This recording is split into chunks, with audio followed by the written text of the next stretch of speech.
I've got my own show running in the background. Sorry, guys.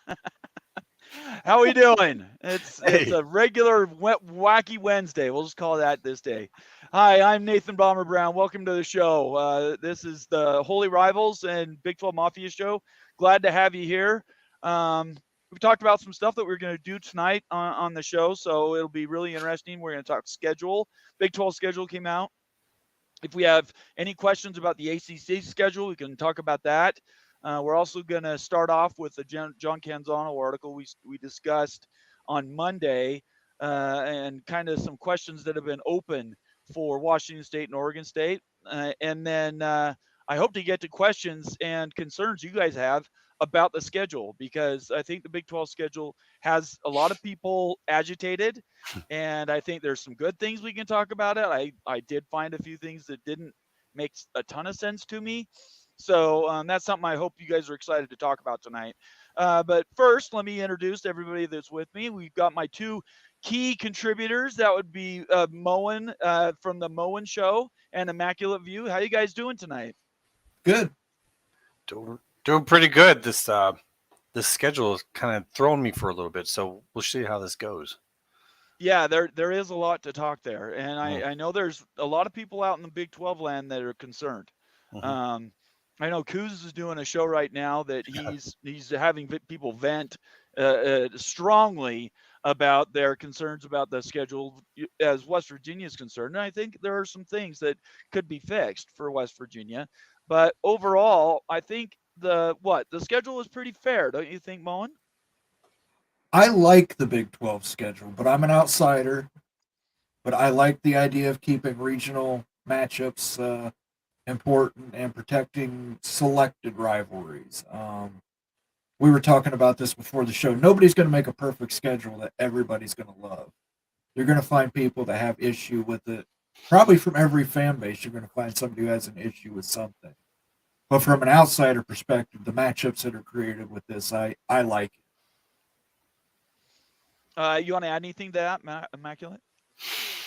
Um, I can see all the different perspectives, respect them, can even appreciate them. Everyone's going to have a different feeling about this, a different look, different wants and desires. Um, I do agree with Moen. I think from an outsider's perspective, it's good because it's going to keep a lot of different change in who's playing each other and depending upon who's good or bad on the year. But also in terms of, people who want particular rivalries, I get why there's some consternation. As an Iowa fan, I would have felt the same way if we didn't get Wisconsin and Right. Minnesota and Nebraska. So a lot of empathy. We'll just try not to make people unhappy with what we think about it here. Oh no, I think that's what we're doing here is Yeah. opinions, right? I mean, that's all we're doing, and we're gonna give people a time to join the show if they want. I'll post the link. You guys can come on and talk for a couple minutes about what your concerns are or whatever. But I think it's great that they've even got a schedule out. Last year it took them till February, guys, to get a schedule. It was ludicrous. It took way too long, and yeah, I just don't understand why it took so long. And then of course they had to redo it because then they bring in four new schools and the whole thing has to be redone. So I just anyway, we'll get to it. But let's start off for a few things. Let me first do my advertisement for BYU mini football helmets. The QR code up in the upper right-hand corner of your screen. Take your phone, take a picture of it, go to that page. We're coming up on Christmas, even Thanksgiving. I use as a holiday in my house. If you need to give somebody a present and they love BYU, go to their webpage, BYU mini football helmets, and buy one. I have several behind me, and I love them. They're fantastic. They're a great way to show your pride in your school. And if you're a BYU football fan, there's no reason you shouldn't have one in your house or your office. On top of that, I've got a new shirt and I'm not sure I can see this. Let me see if I can get rid of everybody's tags. No, it's not going to let me do that. Well, this is a shirt I got from Royal Army brand, which is another BYU branded They just sell shirts and stuff like that. It's got some really cool logos on the sidearm though that I wanted to see. I'm going to post a picture of it when my wife's here to take. It'll be a still, but basically it uses all BYU's old logos and it puts them on the arms. It's really really cool, very comfortable, and I just got that the other day and I want to make sure everybody knew about it. All right. Let's move into the show. Sarge is here, the Utah fan in Florida. Good to see you, Sarge. All right, let's do some shout outs and then we'll get to the stories. First, Brent Nichols was the first one in here. He says, sorry I've missed the live version. I like to see what the Big 12 new schedule is. Yeah, we're going to talk about it. David Hackett, who's one of our paying members. Thank you so much, David. He says, hello, Nathan, Immaculate Moen, and Wild Ute. I don't think Wild Ute's going to be here tonight, unfortunately. Jeff Woodworth's in the house. He says, let's go for an hour and a half before the Avs game starts. Uh-oh, we got a hockey fan in the house. Cougar Tracks, you're not green anymore. We got a problem. You need to become a paying member again, man. I love having you being a subscriber. So go and get that done, would you? I'm just teasing you. I appreciate you being here. Casting for Chrome is in the house. We got Eugene says, I did notice that Farmageddon will be played until 2027, wondering if this model will last that long with everything happening. I think there's a good chance that this model is disposable. We'll talk about that in a little bit, but yeah, I don't know that this model is too pretty to me. I think there's some stuff that could change, but we'll have to see. BR's in the house. Good to see you, BR. Says, go Pokes, beat OU. Yeah, for sure. There's a lot of people from Oklahoma State that are thinking that right now. On Friday, I'm going to do a show with Greg Swaim, with All Day O State, which is Cody, and with Jason, Hall of Fame. And that's going to be on Friday. And we're going to do a pre-Bedlam show. Last Bedlam, look for that for Friday. I'll send out a link for it. Not sure what time that'll be. Just need to get the guys in the same room. But we're going to be doing that, and that's going to be a lot of fun. So look for those links on Friday. Rock Chalk is in the house. He says, hey, guys. Daniel Gygax is here. Randy Taylor's here. Double dip. Let's see. Rock Chalk, Daniel, the Big Lubbock's in the house. Iowa State can have Texas Tech spot against KSU. It won't hurt my feelings if Tech never plays KSU ever again. Wow. Okay. Usually people want rivalries. That kind of surprises me. You don't want that. Big Lubbock, stick around because I want to explore that a little bit. I'm going to mark your comment. We'll come back to that. I think he doesn't want to lose to KSU anymore. Yeah, well, maybe that's it. I don't know. Cleveland Rocks is also one of our paying members. Good to have you here, Cleveland Rocks. He says, rip Bobby Knight. Yes, Bobby Knight died today. Definitely rest in peace. He's a legend, of course. He also had issues, right? Throwing chairs and ripping people 24 hours a day is not acceptable, and it never was. He just won basketball games, so he got away with it. So anyways, that's sad he's dead, but yeah, definitely rip to him. Just get to the bottom here. Sarge in Florida says, hey guys, good to see you, Sarge. Rock Chalk is, hey Sarge, what's up? That's really cool. Mike Smith says, BYU bought one of those BYU mini helmets. I throw it at my dogs when they're bad. Hey, at least it's okay. got some use.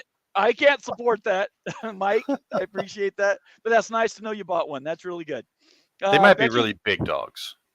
Maybe they're Huskies. With Becky Go Huskies in the house. Good to see you, Becky. Thanks so much for being here.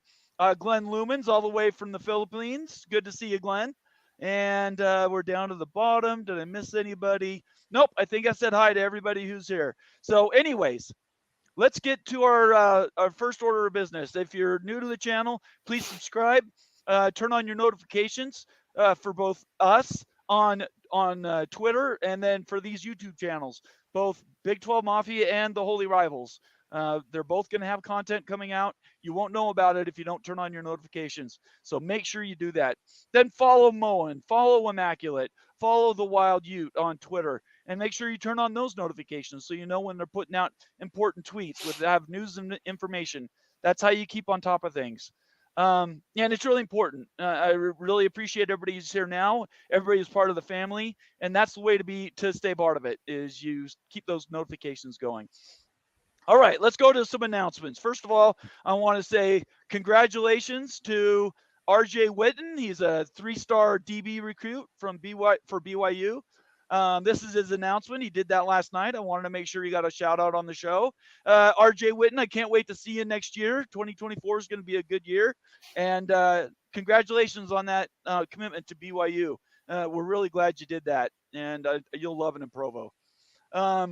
Next one is, let's get to this Canzano article that came out on Monday. I promised OSU and Washington State fans that we would get to this.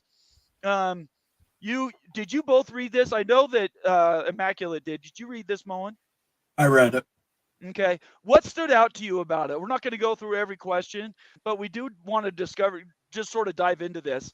This one person thinks that they might get 150 to 150 million to settle that, sort of whatever you want to call it, case or, negotiation. What do you guys think about that idea?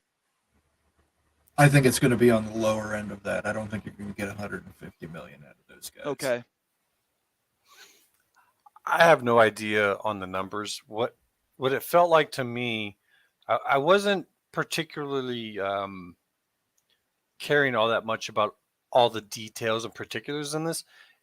To me, what it felt like was just an overall general preparatory article to start getting people thinking in certain lines, like with the payout, getting that done. I think at this point in time, doesn't it go kind of into some scheduling talk? It does. They talked like about how they could do some cross scheduling and some of the. Go ahead. I'm sorry. This was a good one for that. There's a recent thing put out by the Washington State president that kind of made me wince a little bit, but this one to me was actually pretty good. And I've not been a huge fan of some of the stuff Canzano put out back in the Pac days, but I thought this was pretty good. I thought this was pretty well laid out. I mean, obviously he's talking from a certain perspective here. Right. Yeah. Well, this is the 24/7 site for Washington State. So. Yep. And I don't know. I thought it was pretty good. It would be fun. We'll go through a couple of these and talk with them. But like I said, I think this is a general preparatory type of article going out just to get some certain ideas in people's minds. So first of all, I posted the link in the comment section. You guys can go to the article yourself. We definitely want to drive people towards the creator's work. So click on that link. You can, read the article more yourselves. But there's just a couple of these that stood out to me. We're talking about like the governance of all of the control of the assets. Well, that's fine. They're talking about the governance of the control of assets, but there might not be a ton of assets to control. The only thing we're really talking about that means anything is the college football playoff money and the money from the basketball tournament. So if it's easy for them to write a check and walk away from this, isn't that just the cleaner way to get out of the whole thing and then just shutter the whole conference rather than trying to negotiate each individual detail down? Well, I mean, in order for them to shutter the conference, they need to have another place to go. And I don't think that they're ready to accept Mountain West. So maybe that might be why they're not settling yet. Because the moment this ends, the attention goes off of this and goes fully on them about where the future is. That is very fair. As long as this is going on, everyone is thinking about this. The moment this ends, it's okay. Now what are we doing? And people are going to expect answers. They're going to expect results. And maybe it's these two schools for now are holding this up until they get whatever answers they're looking for. I don't know. I've said my piece on what I think they should go for, but what they're going to end up doing, we shall see. The scheduling part with the Mountain West, we did assume that was going to happen, though. So that actually wasn't news. It was more confirmation.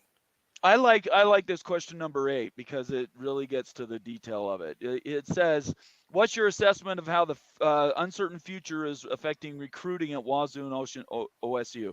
We all know that recruiting is the lifeblood of these athletic programs. Mm-hmm. He says, I thought it was very interesting that Oregon State landed a 4-star prospect in the state of Oregon with a commitment. I was surprised at that too.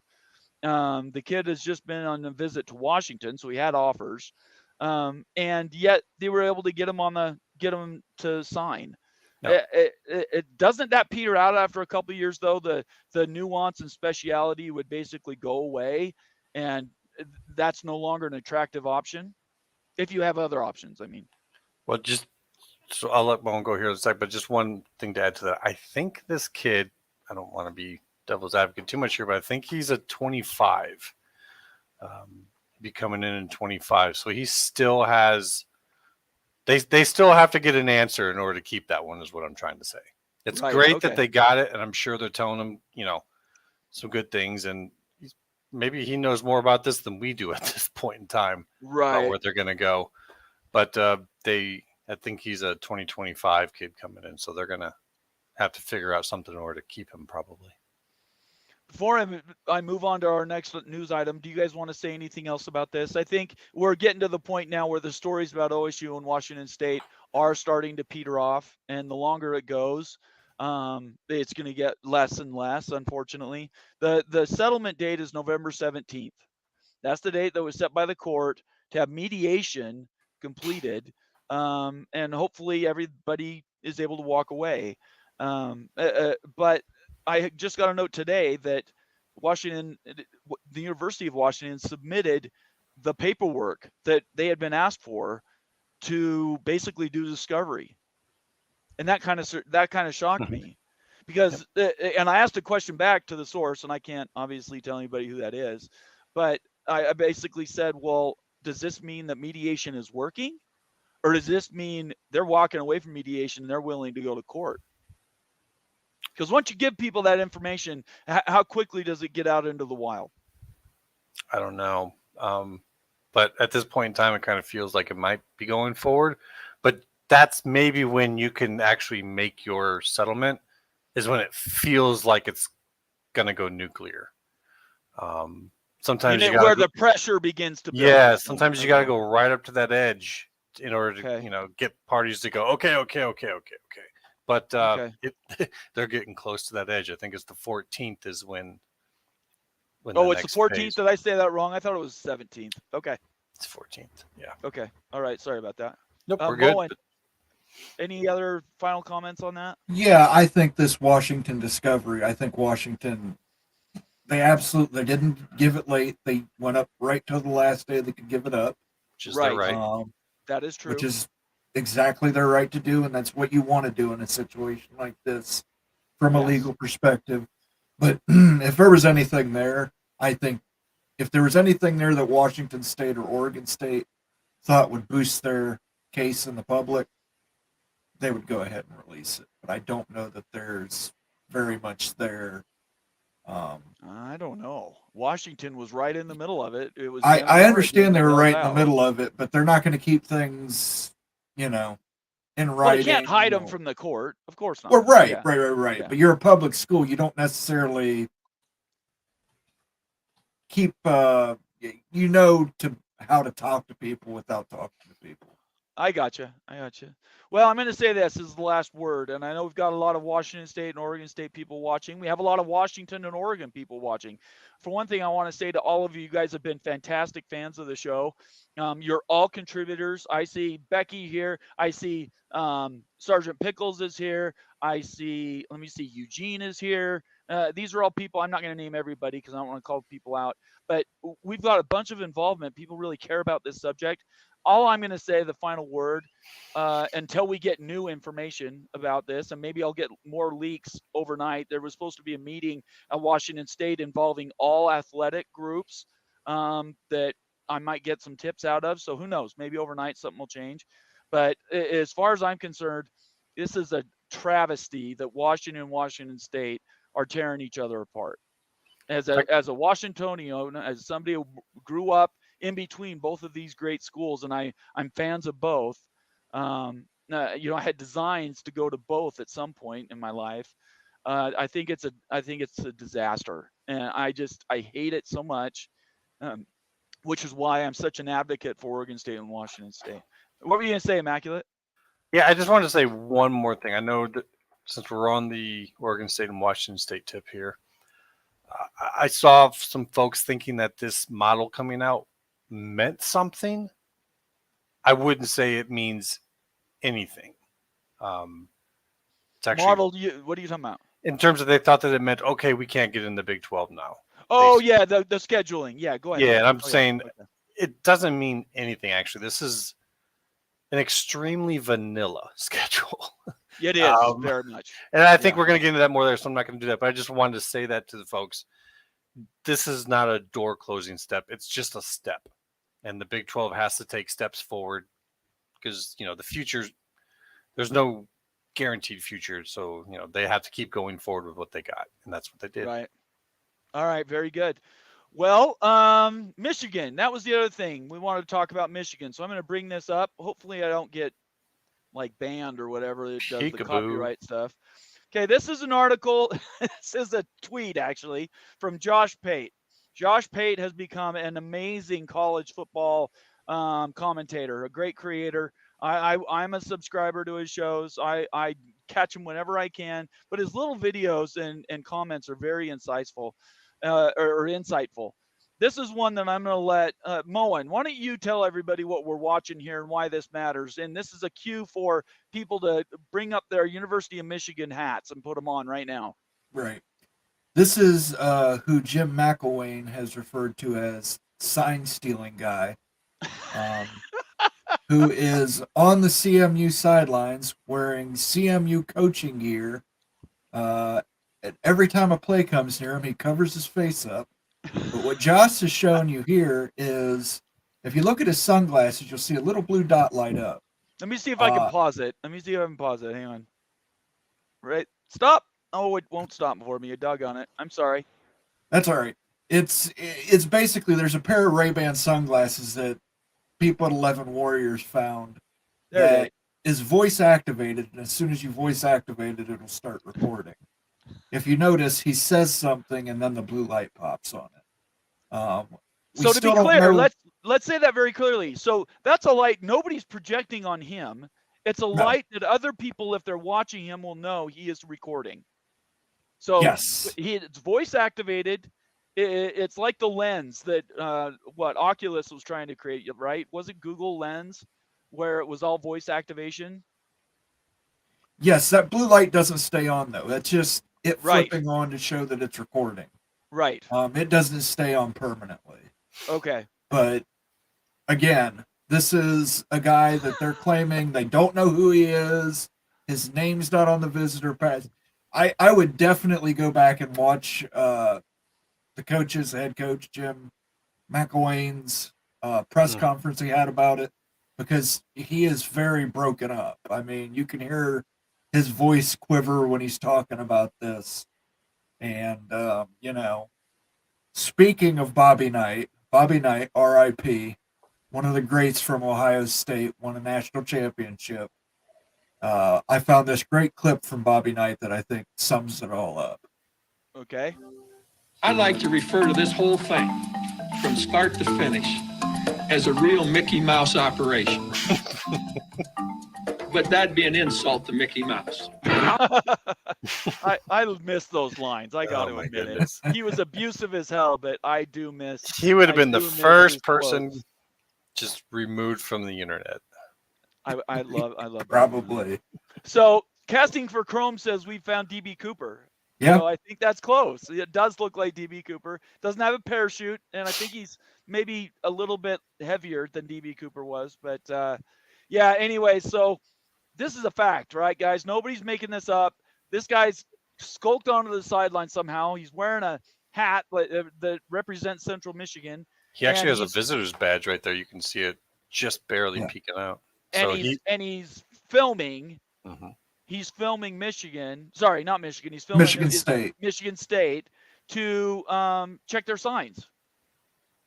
Meanwhile, we now find out that Jim Harbaugh might be getting a new contract. They're talking about accelerating a contract for Jim Harbaugh. But if they really had faith in him, they'd 100% guarantee it. I guarantee you there's clauses in that if something happens, that contract immediately goes out the window. Well, this is all about trying to hold the recruits. Because you know Yeah. every coach in America right now is going to every recruit and saying, "Oh, Michigan's going to get the death penalty. Harbaugh's Right. out of there." Right. So if they really believe in Jim Harbaugh that much, 100% guarantee the contract. Guarantee him $100 million. Yeah. Well, I don't Give him know. the Jimbo Fisher. Give him the Jimbo Fisher special. If I was an Ohio State fan, I would be livid. Right. If I was an Iowa fan, I would be livid. Oh, Because they to probably didn't me, bother stealing our signs. Our but the offense is point is, trash. yeah, but the point is they're cheating. Yeah, I know. And they're That's- boldly doing it without really any apologies. And at this point, if we don't find them on the grassy knoll, like Eugene says, one of our paying subscribers, if we don't find them on the grassy knoll, what we'll find out is that all of this is they basically admit it, and yet the NCAA is toothless to do anything about it. Well, I now think the that could happen. NCAA has 2 schools they have to deal with. Because this guy has coaching gear from CMU. He's got that visitor's pass. You don't Right. get a visitor's pass easily. You don't get licensed coaching gear. Right. And he's also interacting with these coaches and these analysts throughout the game. Well, and the FBI hasn't put out a new report, right? So we don't know what's going on with the computer. Right. We Yeah, don't know. We won't know anything about the that. for a FBI is long not going time. to. Yeah, they're not going to Yeah. say nothing about that. Right. Well, anyway, I wanted to make sure we touched on it. This is definitely a news item. We're going to track it as it goes. College football is all encompassing, and we do all that here. So I want to make sure people knew that we're staying up on this stuff. If we get more information, we'll put it out on Twitter, and also we will. We have future shows. We also do emergency shows. When did we do that emergency show last week, Moen? Was it Thursday? Yeah, It was I Thursday believe it last was week, Thursday right? last week, right? Yeah, me, you, Big Ten, Ted, and Greg Flugar did an emergency show. So if something comes out tomorrow, maybe we'll do a show and we'll get everybody caught up on that. But this is definitely something that's not going away anytime soon. I think Ohio State's going to make them burn at the stake, if at all possible, which I think is fair. It's I- going I- to be interesting here. I'm sorry, I didn't mean to cut you off, but No, go just ahead. to put on it that people on the Michigan side of things are saying he's going to get his extension signed here very soon. I don't know what the truth is. Right. Bowen might have something to say on that, but to me, it's kind of sitting here watching two different sides tell like the same story told from entirely different perspectives. Like, is he Right. getting it or not? So that has to come soon, right? Like one way or another. Man, I would Right. think so. It's like I said, he'll sign it, but it's going to have so much legalese. Maybe It's going that's to the case. prevent Michigan from having to pay him a dime. But people if aren't going any to of know this that. stuff. Right. Well, they're not necessarily going to know that right away, Immaculate. That's, we'll see if that leaks out. Yeah, but- it's going to leak out, and people are going to, no one's going to know if there's some special wording in there that could really snag him. That's probably not going to come out with that leak if it's coming from, Michigan faithful. So you're going to have a massive kickback on that from people who think it's just him getting an extension and that's it. Right. It's going to be You could pretty get wild. it with a FOIA request. It's a public school, so How long does FOIA that take? Though? They don't usually Yeah, just that- like turn around the next day and here you go. I don't know how long it takes in Michigan, but average 6 to 12 weeks. A lot If of they don't damage try can and be done. block you, yeah. I mean, football season will be over by then. Well, let's move on to the schedule, but I just wanted to make sure people know that we're tracking this. So definitely turn on your notifications on Twitter, and you can find when we get new news, we share it, and that's just what we do here. We want to make sure people know. All right, we're gonna dive into the schedule. First off, we're half hour in, which is fantastic. We got 70 people watching live, which is even more fantastic.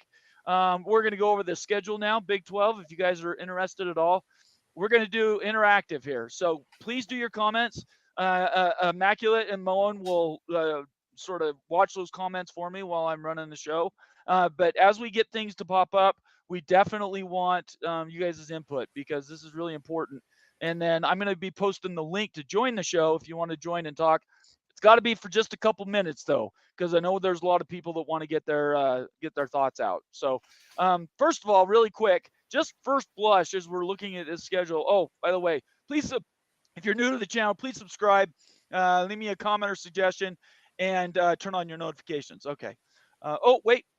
Sergeant Pickles says before we get started, he's giving me he not only is a paid subscriber, he's giving me a super chat, and he says, Big 12 missed an opportunity, should have copied the Big. So Moen, you commented on that, or was that you, Immaculate, before we get started? One of you guys said in comparison to the Big. I said that. I said I Yeah. like the Big 12's model better than the Bigs. Oh, okay. All right. So you're saying I the like opposite of the what I like Pickles the is saying. idea of the regional matchups more frequently. Right. In the new Big Ten model, you're not getting that. You're getting a lot of travel and crisscrossing and this rivalry where Iowa gets 3 rivals, Ohio State has 1. I was waiting on him. Like I was. Penn gonna jump State all over has that. 0. Right. There's so we're gonna get into the 0 because there's a lot of people that have 0 on this Right. map. But if the Big Ten was to do it like this, Ohio State and Michigan would be one of the 4 that get saved, while Iowa would be there with nothing. So, yes, the coin flips both ways on that. No, Iowa would get that Nebraska game, that Black Friday game. and I think Washington, Oregon would get theirs. I think Cal, UCLA and USC would get theirs. I think that most of these are state protected. The Arizonas and the Kansases. Now the other 2 are favored rivalries for the conference, but I think the other 2 are state protected, and Iowa, Nebraska is not going to be state protected. So if they're picking 1 or 2 rivalries to push, I don't know if that's actually one of them. Well, let's talk about it. Let's dive in. Okay. Thank you very much for the super chat, Sergeant Pickles. I appreciate it. As you see comments, you guys let me know if something pops up, okay? So quickly, as we run through this, and I guess I can stare at the screen because I'm looking out on the screen too. Let me take us off there. They don't need to see us. All right. So what we're talking about is the only ones that have the protected rivalries are the 4 that are in red. If you haven't had a chance to see the schedule, we're going to go through it in depth right now. So Arizona State, it's protected, and they play every year. BYU, Utah, protected, play every year. Kansas State, play every year. TCU, Baylor, play every year. Everybody else, Farmageddon, the Dust Bowl, some of these that people don't even know about because they haven't been talked about very much, are gone. And a couple things that stood out to me. First of all, the fact that this is so balanced that it makes a picture that is, it's a dichotomy picture. In other words, both sides are equal. Seems a little bit odd to me. Like, what's the purpose of making it pretty? I don't know if they necessarily made it pretty, but they just kind of. Because that's what it looks like to me. It's mirrored. So what's the purpose of doing mirrored? Well, it's just how these graphs work. But what they did is they put the Texas schools over on one side because they look like they're playing against each other, at least 3 each. And they put all the Western schools up on the other side all together. So that gets all those 3s together. And then that just kind of forms this group in the center that seems to play each other a little bit more. And that's how they set up. Like, you can visually see that in their mind, there's kind of 3 sections to this conference. That's my visual of this. Is okay. Keep going. Tell us. But other than that, there's little tricky things in here. Like if you look at West Virginia, in UCF, you got 3 times, but I think that they wanted Cincinnati.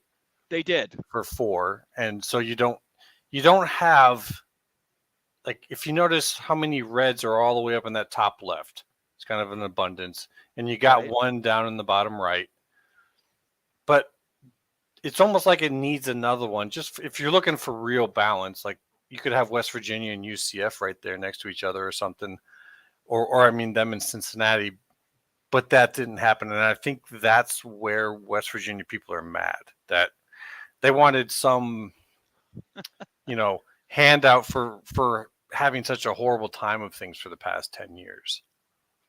Okay, well, Ag Biochemist says these are matrix plots. They are always like this. Just read one of the halves. Okay. Yeah. That's how it is. Like, I didn't know that. So I learned something today. That's how this works, because you're taking one from the top and you're going down and meeting one from the bottom or from the left, and where they meet, that's the number of times they play. So it's like he's saying, it's a matrix plot. I'm sorry, I didn't realize that's what you meant. I was talking about just like the color scheme that you see and how that Oh ends up no, getting I'm spread literally out. trying to find out why everything's mirrored. So that answers my question. Sorry, my apologies. I wasn't. Don't apologize. It's fine. Sooner he's Lemon right. has been a paying member, one of our founding members for 3 months. It's good to see you, Sooner Lemon. Boomer Sooner, we coming back, baby. That's his note. I sent you an email back, Sooner Lemon. I need your zip code before I can send that towel out to you. So reply to that email, will you? And then I'll get it out first thing in the morning. Anyways, I'm going to leave that up there because you've been a member for a while. So just at first blush, I'm going to do the one I'm selfish about right away. Here's Coos. Coos is here. Coos, I'm going to send you, I was hoping you would have time to come. I'm going to send you the link to join the show because I really want, I know you just did this on your show, but we were doing ours, so I didn't have a chance to be on yours. So join the show. I want to know what you're really upset about. I think I know, but sorry, I'm going to divert just really quick. I didn't mean to take this time right now, but if he wants to join the show, there's the link, Coos, if you want to join the show. Okay, so I'm going to start with BYU because I'm obviously a BYU guy. I'll tell you the stuff I like about it. For one thing, we're playing Arizona, Arizona State, and Utah, right? Regionality and very familiar with these schools. Next thing I found very, very interesting, and I take it as selfish, is that we are matched up with Kansas. Can I just tell all my Kansas watchers and fans and people that I have come to love on Twitter, Kansas is a fantastic match for BYU. I absolutely love it. And I think BYU got really, really lucky with the schedule. The last thing I want to bring up is UCF.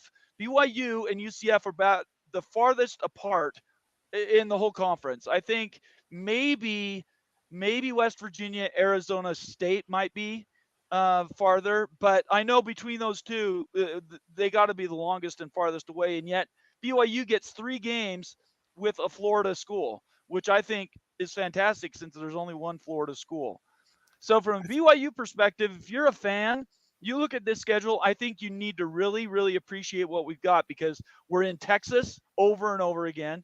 We got this matchup with Kansas, which is fantastic because I think the schools are very, very. I miss the fact that we're not West Virginia. I was hoping West Virginia would be that other 3, but Kansas is a close second. So I'll just say that up front. And then the 2s, you can see we get to play everybody twice in a 4-year term. We're always in Texas every year, at least once. And everybody else, I don't really care about Colorado. Could care less. I missed Kansas State. I think that would have been cool. TCU would have been a good one, and Baylor would have been good ones. But that's kind of where we're at. Is from a BYU perspective, I think we did a really good job. I would like to see somebody, and let's see here. Coos hasn't joined the show yet, so I'll wait a little bit more. I need a West Virginia person to come on because I know West Virginia is like probably the one that's most upset about this thing. I was hoping to talk to somebody from Central Florida. I don't know if we have anybody on from Central Florida today, but that would be really cool if I could get somebody from UCF. BYU, Utah, Arizona State, I take those for granted. Yeah, so let's just see if Coos joins. In the meantime, I'm going to let you guys kind of break these down. What stood out to you guys about these matchups? Moment? Everybody gets to go into Texas and recruit. I think that's the most important thing about this is everybody gets their chance to get into Texas, and that's where you're going to get most of your recruits for these Big 12 schools is Texas. So I think that was really important, and I think they did a good job on making sure that everybody gets at least one game in Texas every year. So you can invite your Texas recruits to that game and make your hard pitch. Yeah, like I said, to me it's a little wild that they decided to go this route.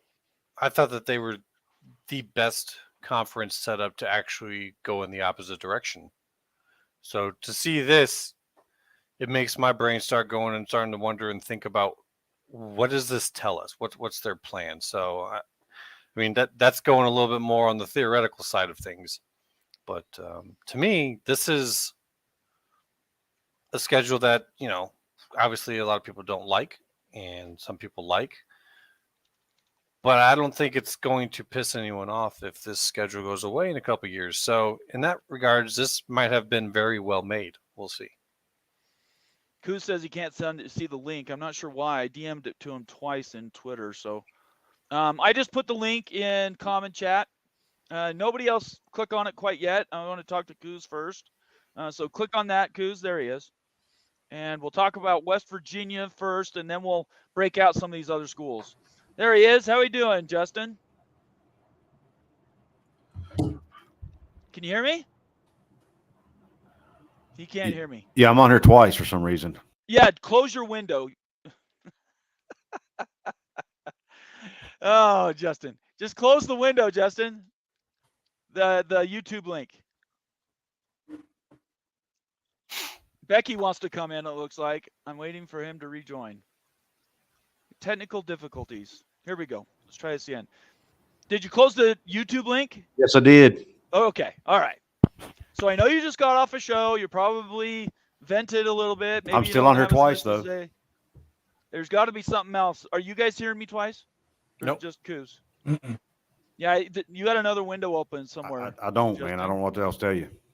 I've Um, closed everything. I don't have any idea why that would be. You could try from your phone, I guess. I can't explain it. Nobody else is getting. I'll reverb. I'll go out and come back in because this is really ticking me off. Okay, all right, that's fine. While we're waiting for Kuz to join, let me get to some of these comments. Let's see. Sarge in Florida says, according to them, they never talk about that title. We're talking about 2017 in UCF. During Twitter, during the offseason, they talked about it a lot. Let's see here. Sooner Lemon says, dude, OU always plays good at Okie Light. So he's talking about the Bedlam game that's going to be happening on Saturday. We're going to be talking Bedlam, Sooner Lemon. I'm not sure if you were here for it, but on Friday, I've got Jason, Greg Swaim, and Cody are all going to be talking Bedlam on Friday. So look for that link. I'll try to remember to DM it to you on Twitter too. Oh, wait, I don't have your Twitter. So just watch for that notification. Make sure you turn it on. Let's see here. Who else we got? Rock Chalk says, Sarge Strange, they always are talking about that 2017 title. Oh, that's the other side of that comment. Sorry. All right. How about now? Am I only on here once now? Yes. All right, perfect.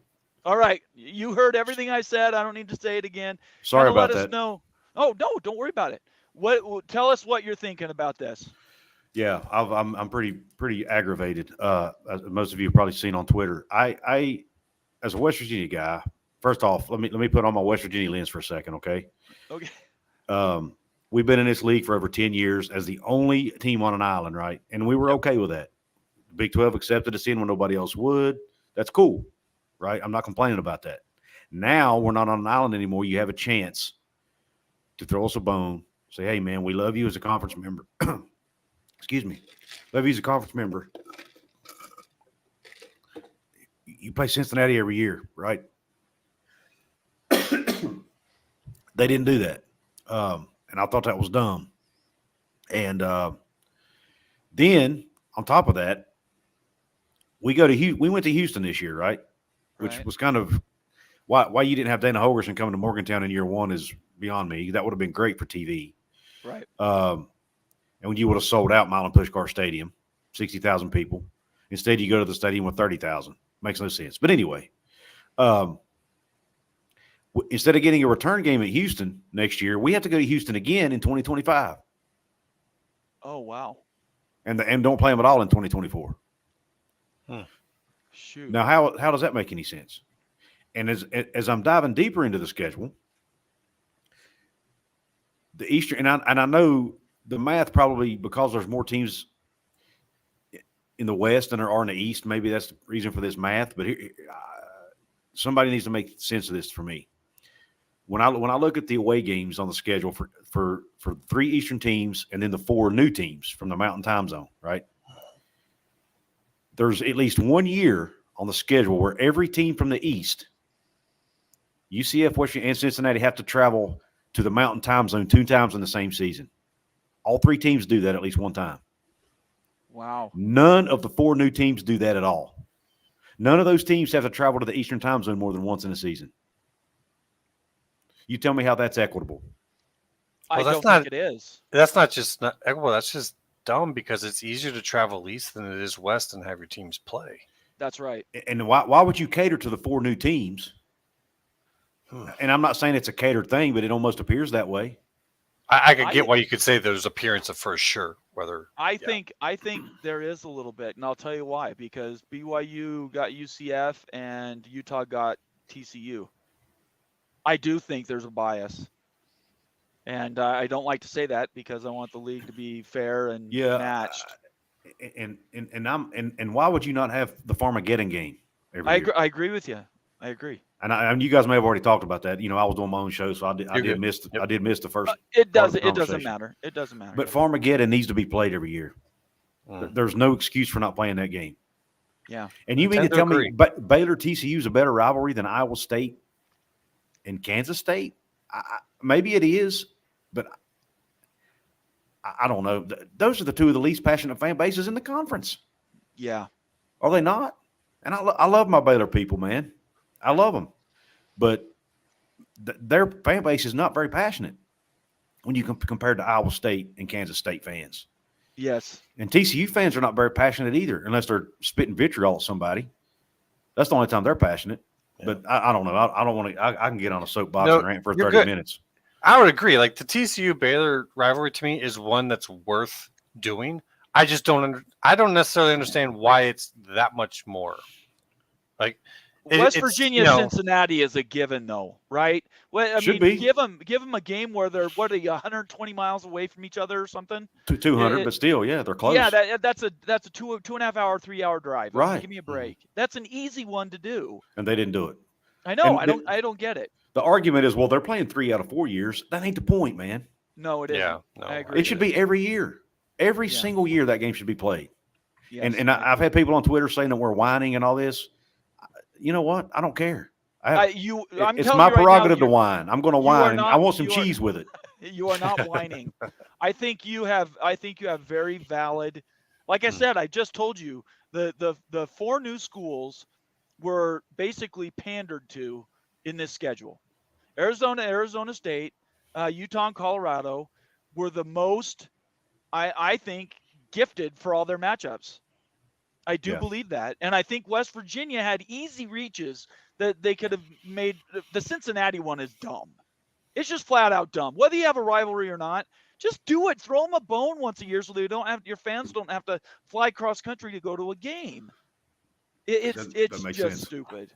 Makes no sense. And maybe you can develop a rivalry between those two. Now that Cincinnati's a Power 5 school, they'll start recruiting and that could become a really good rivalry. And I mean, they're good. Heck, they might beat us this year. Who knows? I mean, but they can probably compete with us, and it could develop into a good rivalry, man. I just don't understand it. Somebody's going to have to explain it. I'm hoping Ren Baker at some point will go on and do a press conference and explain, why he's okay with this schedule. Because if I was the AD, I don't know that I would be. But I'm not in the room. I don't know all the details about it. So there might be more to the story that we as fans don't know. And I heard y'all talking about earlier about the Texas recruiting thing, and I get that, but West Virginia don't recruit Texas that much. So that's not helping us at all. Now, maybe Neil Brown asked for it, and if he did, that he knows more about that than me. But as a fan, to me, that doesn't matter. I would rather go to Florida every year or every other year. We recruit Florida really well and have for decades. Sarge says, he's addressing it to me. He says, Bomber, maybe the scheduling was another incentive to get the Four Corners to jump over. Man, that's some deep, deep cover government type conspiracy stuff. But it jumps out at me that the schools that really wanted to have a preferred schedule are all west of the Mississippi. I think UCF, Cincinnati, and and West Virginia all got screwed in this schedule. I believe that. Mm-hmm. West Virginia's only other 3 is Texas Tech, right? And that's great. They're going to Texas. But as you just heard Coos, it's not like they're looking forward to that game every year. Texas Tech of the 8 legacy teams, they're the furthest one away from us. Yeah, it does seem upside down. Explain it to me, dude. I Yeah. can't get over. I'm pissed about this. If y'all can't tell, I No, just I got gonna- that. Let me see if we can get a Kansas person in here. Hang yeah. on, let me just put this out. This, I'm gonna I was post. going to say. Hang this on, might- hang on. Immaculate, 1 second. Just Okay, one I was going to tell him something. I'm going to post the link. hold that. Okay. I'm looking for a Kansas person. So Jason Spangler, Rock Chalk, somebody from Kansas, click on Oof, that link and join careful. the show. Because I want to hear some talk about the Kansas. Because Kansas, I think, has an interesting schedule too. Okay, Immaculate, go ahead. I think now might be the time. We talked about something prior to the show that I think might be the case, but of course we do not know. When you look at a situation like this and say they were to give you the perfect schedule, everyone loves it. Like maybe the fours and the pods and things, and it was great. And then in the future here, some new additions come in, whatever's going to happen in the future. And that causes you to end up with a schedule that you didn't like as much as the previous one. In a long-term kind of strategic sense, if they can just take everyone's ire on this one, it might actually be better for them to not give you the perfect schedule this time around. And if, say, in another 3 years they have to redo it, and then you get what you're looking for. And that's basically the best positive spin I could possibly put on this and say what they might be doing here by not, giving everyone what they want in that case. It's just to get everyone mixed in and mixed up for a couple years and playing each other, and then you get your perfect setup maybe, when you get whatever schools are coming in. If that makes sense to you, Kuz? yeah, it does, but I just don't know that. I don't know that they would schedule based on something that may or may not happen. Well, That's fair. It's a fair comment. it's a fair point, and maybe that Right. means it's more of a sure thing then. I don't know, because that's a good comment, and best I can say is this is surprising to me. This is not the route I thought they would go. I thought they were the best setup route for having little regions and stuff. Casting for Chrome gives us a super sticker for 99 cents. Thank you very much, Casting for Chrome. That's awesome. Appreciate you being here. Also being a paying member. That's great. All right, Sawyer Brown is in the house. Hey, How guys. you doing, Sawyer? Hey, man. how's it going? Good. So, what do you think about this schedule for Kansas? KU got a protected matchup with K-State, and we got Texas recruiting, which is good, and we get to visit Provo too, as well, which they have the good mountain view and a fairly decent stadium. I like to watch on TV. I mean, Are there any games that you guys are concerned about looking at the schedule? Because to me, the Kansas schedule is about the most vanilla of all of them. probably Coach Prime in Colorado, but they have not lived up to the hype this year. So, I mean, I think it's on fairly even playing ground with KU. And sorry about my voice. It's just a speech disability I had growing up. That's It's the way okay. it sounds like. Yeah. Nobody's worried about it. Sounds Yeah. fine to us. So the three you got besides BYU are Oklahoma State, Iowa State, and West Virginia. What do you think about the West Virginia matchup every 3 or 4 years? I think it's good because some years it's in Lawrence and some it's in Morgantown, right? Uh-huh. All right, so they could at least travel to KU and Lawrence instead of having to go all the way to the Four Corners, and that would be somewhat midgetating. Even though, really, in the Big Ten and the SEC, none of the travel makes sense in those leagues either, and none of the travel makes sense in the ACC either. I mean, it's all weird. Right. I mean, And Kuz, what do you think about that 3 setup with Kansas? Would you have preferred that with somebody else? Not unless I would rather us give us, instead of 3 with Texas Tech, give us 3 with I'm trying to read Cincinnati. this thing. Yeah. Cincinnati. Well, we have Yeah. 3 with, give us 4 with Cincinnati 4 with Cincinnati. That's instead of 3 with Texas Tech. But I'm fine with 3 with Kansas. Kansas is doable. I mean, it's better than going to, BFE or Yeah. somewhere. Well, my point is, why even add Cincinnati to the conference if you are going to have them paired with Makes no sense. It doesn't make any sense. I mean, what else? That was literally the entire point of them being added. Well, besides the fact that we needed more than 8 schools, but Right. No, I get what you're saying. Yeah, that was one of the reasons they were an attractive addition. yeah. Well, yeah. What do you guys think about the idea we're doing 9 conference games while the SEC is still at 8? That's a whole nother show, Bomber. Okay. All right. The All reason right. I've heard that the But- SEC will not go to 9 teams is because ESPN doesn't have guaranteed money for the matchups. Right. And that they're broke right now until Apple or Amazon buys them. But I mean, like the new scheduling for the expanded 12-team playoff in 2024, that might eventually force them to drop the FCS cupcake games that they always have in November. I mean, They don't want to do that no. because it I means wish, more. I wish they would though. It means more in the SEC. They got to play those cupcakes. Oh, but those are easy wins. Oh boy, I don't know. So I looked at this schedule in depth. I went through game. Well, we obviously don't know the schedule by day, but just looking at the matchups, I think it's going to be. Look, there's not a week off in the Big 12. We played UCF and Cincinnati and Houston enough to know they're going to come to play. So there's not an off week. So at this point, all we're talking about is taking the stress off the student athlete as much as possible. I would think by doing a protected regional matchup like West Virginia, Cincinnati, you would be adding that security and health for the players. No? No. But I have to head out, guys. I was just gonna say, drop in Okay. and say hi. Great meeting you, Sawyer. Good to see you, Great man. meeting you too. Thanks a lot, Sawyer. We'll talk to you Yeah. later. See you. Okay, bye-bye. Can I he was make, a little- make a point here? Yeah, please go ahead. You were talking, Coos, about West Virginia having to travel out to the Mountain Time Zone. Mhm. Right.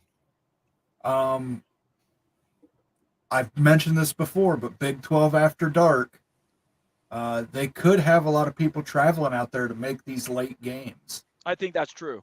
Yeah. I know that's Maybe. not fair to East Coast schools, but they want East Coast viewership for those games. They might be You know what? moving people out there for That's that. a good point. Do you think, and I had somebody else mention this on my show too earlier, make a comment about this. Do you think, because we've heard Brett Yormark and others talk about the Big 12 doing a lot more Thursday and Friday night games? Yeah. Surely to God, they're not going to make West Virginia and Cincinnati play in Arizona on a Thursday night. Are they? No. Well, If they do No. that, I might drive to freaking But- Dallas myself. And but I will say this. this: Easy there, brother. West oh, Virginia I'm playing. not going to be like, violent. I'm just going to No, I know. I'm just and have a conversation. teasing you. West Virginia playing a 9:30 game. I know it's tough on what people from West Virginia, but it's going to draw eyeballs to the Big 12. Well, and I think that's what it's all about. They're Yes. trying to. They're doing everything the Big 12 does, in my opinion, whether we like it or not. They're trying to bring as much revenue as possible. Yes. Yeah. And I think this is all part of that plan, Mhm. in my opinion. Now, I don't necessarily agree with it, but again, right. I don't know the inner workings of, and I don't see the numbers. So maybe, I'm sure there's things I'm missing. We've got Spangler here. He's also a KU fan and I think definitely a booster for the school. Spangler, what are your thoughts about this? Yeah, I give my 10 cents a year. Go ahead. What's going on? Can you hear me? Yeah, you bet. Yeah, we can hear you. What's up, fellas? How about that win over Oklahoma, by the way? Hey, And, I gave you props on Monday. I thought it was fantastic. no. I mean, Rock chalk. Yeah, baby, for sure. As pissed off as I was about losing to Texas, I was 10 times over the moon about beating the Sooners because Absolutely. you got to realize when you lose, it's the same comparison as like when we dropped the 76 on Nebraska to send them out. Where like still to this day the most ever scored on Nebraska. I mean those guys beat us like 80 times in a row, and Right. OU it's the same way. So as bad as we've been, it just it does feel good. So regarding the future though, I said it earlier. Just looking at the schedule, I mean, you got to realize from our perspective, like we looked at the schedule every year, and you see OU, you see Texas, you just see like losses, like automatic losses, like all over the schedule. Right. And this one, I'm not saying we're gonna, I think we're gonna be better, but it just looks much more I go back to what I was saying a few weeks ago about how what I love about the Big 12 is every team, it's invested. You cannot. Yeah. Every team's invested. Unlike the Big 10, the SEC, where they have these kind of like Vanderbilts and Purdue's, these guys. Everybody in our league is. We're not. We might not be the the blue bloods of the sport, but we really have. It's just something to look forward to. They're exciting games.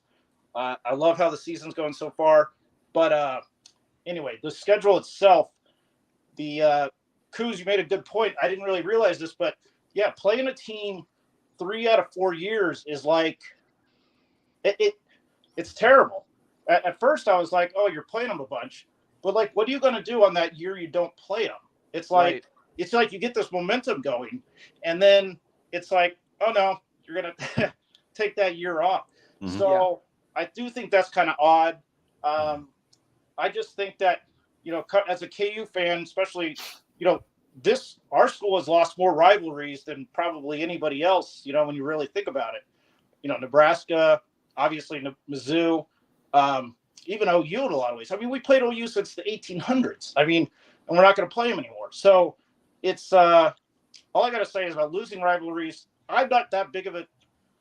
I don't know, I do agree. It's like kind of like a half and half solution that they got going on here, and I'm not really sure what to make of it because admittedly, all these conferences now are a little disjointed. But I'm not sure what else the solution could have been because, we're not doing divisions. I think dedicated rivals, to me, it's kind of inherently unfair, like if your rival kind of sucks, how is that balanced, to the other teams that play?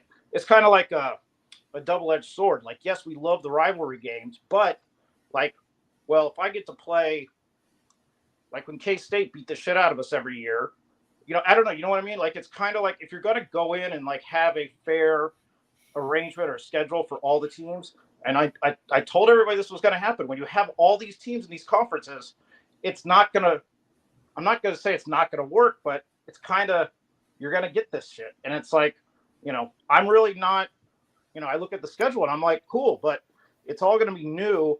I hope we like it, but it's really going to feel weird. Like we're losing like just that regionality of not playing, OU and these guys like, and we're like trying to figure out like, okay, we're going to be, BYU. It's like, again, like I was saying earlier, like BYU is a great kind of counterweight to KU in a lot of ways.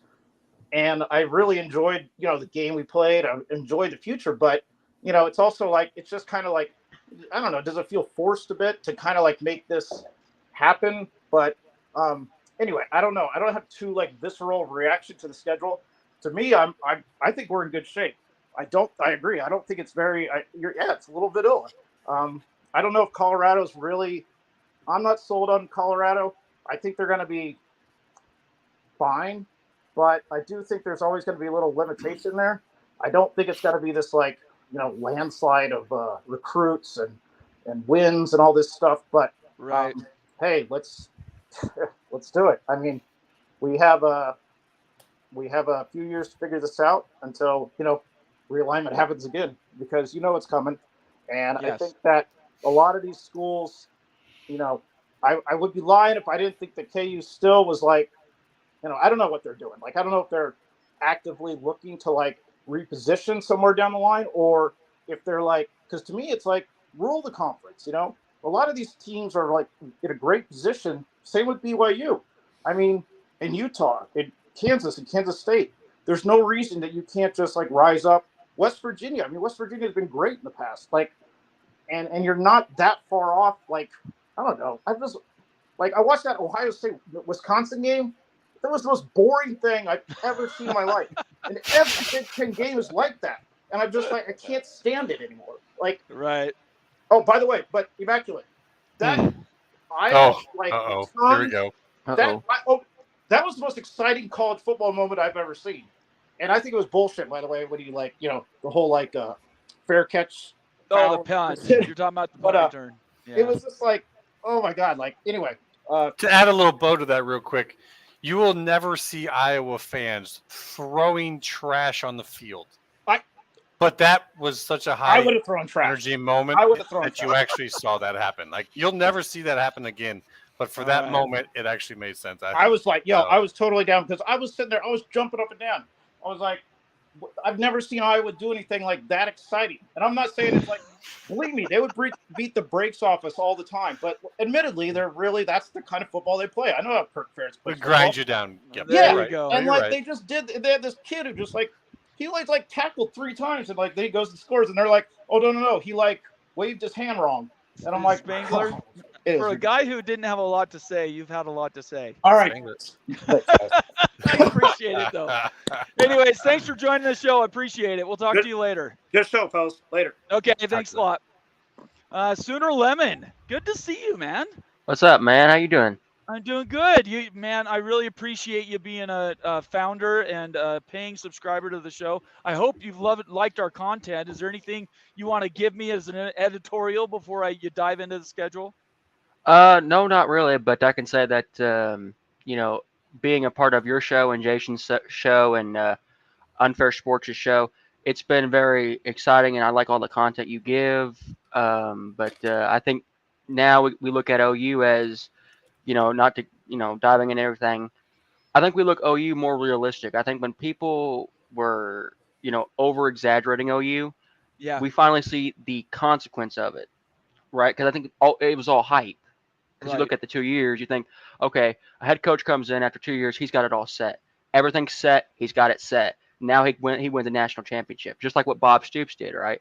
But then you look at it now and you're like, okay, he needs more time because he's still new, right? And so this one loss, and for people who can bad talk OU for losing to Kansas, well, we were already tired, we were already worn down, we already had injuries, and so you already look at that, and you look at the hype. Everybody was hyping us up that game. So I think people look at it more realistic, and now we go into OSU, we beat them, and then we continue this train. With Texas, they're laughing on the other side right now. They're laughing because that we lost to KU. But I think when we go into the Big 12 championship, if we do, we beat Texas again, and then that opens maybe a spot for us. But as I far think as so, because Oregon and Washington are somebody's gonna beat somebody there. well, I even think maybe Ohio State loses to Michigan. Well, That's I just a hope guess. not. I hope Michigan loses to Ohio State, but yeah, I get what you're saying. Cheaters. I'll give them that. Moen. So we have a guy here that's going to be in the SEC next year. You've seen Oklahoma the last 2 years exiting the Big 12. What's your opinion about the Sooners going into the SEC? I think the Sooners in Texas will do fine in the SEC. I don't think there's going to be some culture shock. There's going to be about 3 to 4 years of culture shock. They're going to have to get some more speed. I mean, because the SEC is a speed league. So they're definitely going to have to focus on getting faster guys. But, I mean, I don't see them struggling the way Texas A&M has struggled, the way Missouri has struggled. I don't foresee that happening to Oklahoma and Texas. And why is that? Because I think that is the concern. People have put that out as a thing. I think it's because go ahead. It's because Oklahoma's such a powerhouse. They've always been a power, at least tried, right? And so, just like Georgia, they've always got the players, they've always gotten the things they need because they have shown their strength. And so when OU comes in the SEC and they show their strength, that'll lead to getting more players, because we're like the running back school, we can get running backs, we can get all these players.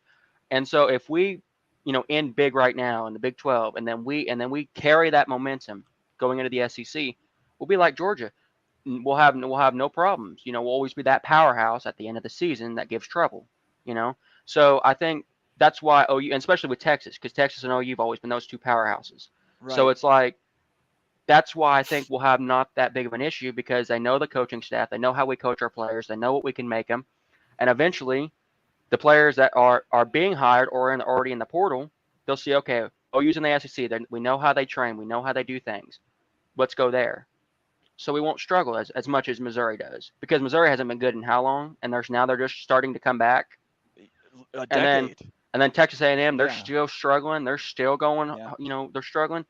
So I think when you win for a long period of time, it starts to show people, and it starts to show what OU is all about because we've never been until last year. We've never been that team that's gone 6 and whatever, and only won Right. 6 games at the end of the season. We've always been that team that goes 10-2, 11-1, 12-0. We've never struggled as much as we did last year, and that was only one time. Now we're coming back. See, Well, and we're now not, you see the coach you lost isn't all that in a bag of No. chips, is he? Because well, look at him. He's losing got at major USC. flaws. He almost Yeah. lost to what was it? What was it? UCLA? What was it? Stanford. He almost lost to Cal. Cal. Yeah. And so now people are getting on him for that, you Right. know. And now we go into Bedlam, and now we got to show ourselves that if we lose, okay, we lose. Pick the pieces up, we go on. I think that's what it also shows is it shows players, we're not afraid to lose. If we lose, we're coming back. We're gonna win. We're gonna pick up the pieces. We're gonna get our players together. We're gonna hype them up. We're gonna go in. We're gonna win another game, Right. and we'll continue to steamroll.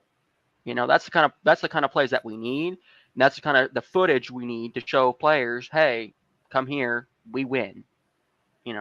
I really love your positivity. I've heard a lot of different, when I've been on Jason's show, I've said, hey, he's been a little moderate, even saying, yeah, it might be a little bit of an adjustment, but I really like how positive you are about it. Well, Go ahead. According to my grandfather, Right. never, ever, and he's learned this lesson, bet against OU. Because when you bet against them, most times you lose. Because we look back at the 70s with Nebraska and OU going at it head to head. I know. I and miss those days. And it I miss those seems to days. me, and because I wasn't here, sadly, but Right. it seems to me that, yeah, we lost one year, but then we came back the next year and we whooped them. So we just, never If say. it wasn't Nebraska, it was Oklahoma. It Yeah. was amazing So football. in the that's why 70s I and will never 80s. bet against my team. Because it's Right. like, if I bet against them, most likely I'm going to lose myself on it. Well, then you know. don't do that. Immaculate or Coos, do you guys have any questions for Sooner? Where do you see Texas and Oklahoma in the SEC right now? I mean, I think I'd look at you guys as maybe right around the same level as Alabama and LSU, although there are going to be years when they're better. But just in terms of where the program's at right now, I mean, I'd say like it's always been. They're going to go head to head. It's going to be one or the other, and it's going to be like it's always has, trash talk on both sides. And it's going to be one of those things where, whoever wins out is probably going to get the better money and the better players. It's going to be, just head to head like it's always been. And now I think that Texas may, slip a little bit. They may slip a little bit, but they'll get back up, and it'll be the same rivalry as it's always been, just like it has today. You know what I mean? And as we go now to the SEC, we'll get bigger. Probably our facilities will get bigger, our team will get bigger, everything will get bigger. But with Texas, it'll be the same deal. So it'd be just like what it is in the Big 12, but in a bigger standpoint. And it has more risk versus reward going in. okay. That's very fair. Coos, do you have anything? No, I think that I think Oklahoma will be fine in the SEC. Do I think they're going to win the league every year? No. But I think that can be top 5. I think they can be a top 5 team in the league every year, and be competing for conference championships on a somewhat regular basis. I mean, I don't see them. I mean, when you look at the SEC, it's very top heavy in my opinion. Right. You've got Alabama, you've got Georgia, you've got Tennessee's back now. LSU. Yeah. You could put LSU and Ole Miss, I guess, there too now with Kiffin. But Ole Miss seems to lose those games. But yeah, Ole Miss is probably still your second level team. they're just below. Yeah, Yeah. but I would put Oklahoma right there with I think after, OU's going to go ahead. Sorry. Yeah, after Alabama, Georgia. I mean, they're your two prominent teams. I think Oklahoma and Texas can be in that next tier, and even in that tier some years. I think OU's going to be that team, one of those upset teams that you don't expect to win, and they come in and they just clean house. It's going to be one of those underrated teams in the SEC. Like you think they're not going to do good one year, and then they turn out, pretty good. But they're Gonna not be like yeah. I don't think it's they're going to be going like to one of dominate. those trap teams. I don't think they're going to dominate like they did in the Big 12 for a decade, by any means. But they'll be good. Our biggest competition now is beating Georgia. If they stay good, that's going to be our biggest competition for anybody. Is beating them. I would. There's a few schools that are at that same level. You guys are going to have to really assert your dominance over. Like right now, Georgia, as 2-time winners in a row, I don't think there's anyone on their level right now. I wouldn't put anyone on that level. I mean, not Ohio State, not Michigan, no one out west. So, but I think Texas and Oklahoma, you guys have a chance right now, the way things are lined up, because the SEC looks a little bit down and you guys are looking pretty good. I would say you kind of lucking out with the timing and when you're going in, you're getting to assert yourself. Yeah. Devil Frog here has a great point. He says 10 wins will be the threshold for locking in a playoffs invite. I think we all agree with that. If you can get to 10 wins, 12 teams, we stick to the 7+5 or 5+7, however you want to say that format. 7 at large. That gives a lot of teams opportunities to get into the playoff and do well, don't you think? I think so. I think that if any team does that in whatever conference they're in, they got a big chance. You know what I Right. mean? Like, I don't know when we leave, the Big 12. I don't know who's going to take over, right? Because I was thinking, maybe BYU or one like maybe Kansas State or Texas Tech would take over as as the leading champions for the Big 12. We'll have to But see. Time will yeah. tell, right? Time will tell on that one. Yeah, Yeah. that's for There, sure. there may not be such a thing. It may vary every single year. And you know what? The league might be the Hope so. That'd be the format of the league is everybody's got a shot every year.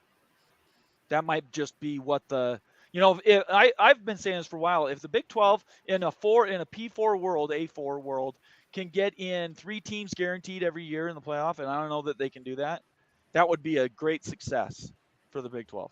The only problem I have with Go ahead. go ahead, sir. The only problem I have with BYU is they're the kind of team that you think they're not going to win. But they've done this to us in the past. Yeah, You think they're not going to win, right. but they turn around, and here we are. We've lost twice to them. We haven't beat them once, I don't think. Yeah, that's So right. here we are. So here's our chance right now. So, we can only hope. Jason's nervous about coming to Provo. I don't blame him because BYU, I think, is one of those trap games again that you think you might win it, that that they're sneaky. They're not saying nothing, just like what UCF did. They weren't sneaky. They were all big and loud and all that stuff, Right. and we beat them. But if you're a team like BYU who's real silent about things and won't say anything until after you beat them, that's the kind of team that's scary. The 3 teams coming into this league I would not want to play are Utah at home, Utah, BYU, and West Virginia. Yeah. I would not Utah's want to be gonna the be road hard. team in any of those games. Utah's scary to me. I like Utah. I'm a fan of them as much as I'm a fan of OU, but they're scary. They are scary. It's hard Arizona's to going to beat be. them. Arizona's looking scary all of a sudden. It's going to take a while for them to build up a fan base and stuff, though. You go to Tucson, and it's a bit of a tombstone and quiet. It's not very loud there, so. Yeah. Well, you're talking about the stadium atmosphere, I guess. Yeah, I'm talking about just okay. going there Gotcha. and playing. Gotcha. Yeah. Speaking But of West the Virginia, team, yeah, the team's doing well. You're right. Speaking of West Virginia, we still got to play them. So Where do you play? Where do you guys play? It's in Norman. It's in. Oh, it is? So it's a home Yeah. game. Yeah. If that was So I in wonder how West that's gonna Virginia, work. you guys would be in trouble, Yeah. I think. I think it Come was on, last Coos, year. you guys got this. I hope so. Hey, it's Well- not a. I mean, obviously Oklahoma's good, but Yeah. I think they're beatable. I mean, they're not. They're not. UCF. I think UCF proved that. I mean, Oklahoma's Right. not invincible. I mean, Well, I think since Your it's last going to be, shot. I think it's going to since it's going to be a payback game. I think last year we Right. lost to them last year. I think since it's Yeah. going to be a payback game. yeah. I think OU is going to go a little more. They're going to push it to the limit, and that same with TCU. When we play TCU at the end of the year, we're going to push that to the limit as well. Because I think any payback game, you're going to see a lot of resilience coming from OU, right? Because we don't like to lose to people, and so when we lose to a team that last year, we're going to come back and we're going to try harder, And so that's the problem with beating OU is we'll always try to win again, eventually. Now, Ole Miss, they have Spencer Sanders, don't they?